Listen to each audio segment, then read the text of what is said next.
Hence जो होती है उसमें रिप्रोडक्शन किस तरह से होता है। एक्चुअली हैंस में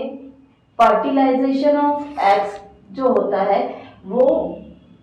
हैन की बॉडी के अंदर ही होता है,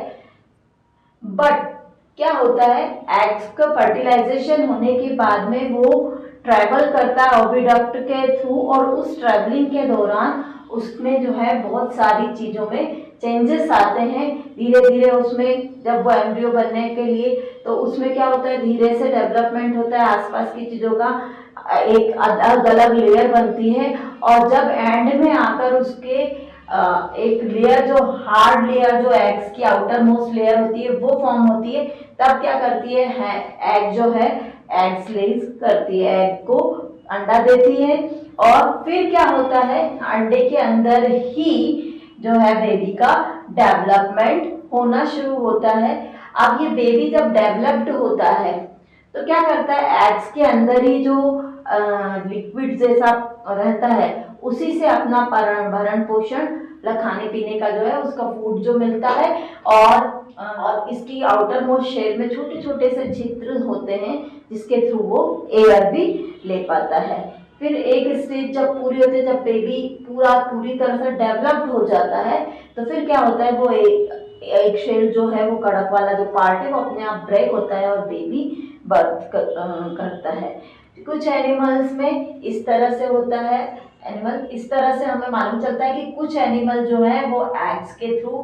जो ओविपोरस एनिमल होते हैं वो एग्स के थ्रू अपने बेबी को बर्थ करते हैं, और कुछ होते हैं जो विविपोरस जैसे हम लोग तो बच्चे का डायरेक्ट जन्म करते हैं। एक होता है मेमोर्थोपोरस। मेमोर्थोपोरस में क्या होता है अलग अलग स्टेज होती है। अब आउटर जो मेंढक और ये जो फ्रॉग और फिश होती है तो क्या करते हैं अपनी बॉडी से बाहर को एग कर देती है, और उसी टाइम मेल जो एग है वो स्पर्म भी आउट बाहर करता है, और दोनों का बॉडी के बाहर ही फर्टिलाइजेशन होता है। तो धीरे धीरे बॉडी के बाहर फर्टिलाइजेशन होने के बाद इसके बाद क्या होता है इनके बीच में एक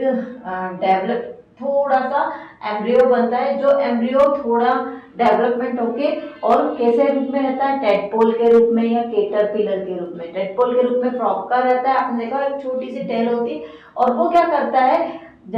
कब तक जब तक और डेवलपमेंट नहीं होता है उसमें तब तक वो क्या करता है एग के जो शेल होते हैं जिसमें से वो निकला होता है उसी को वो धीरे धीरे खाता है।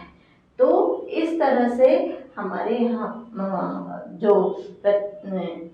एनिमल्स का रेप्टाइल जो कुछ होते हैं जैसे का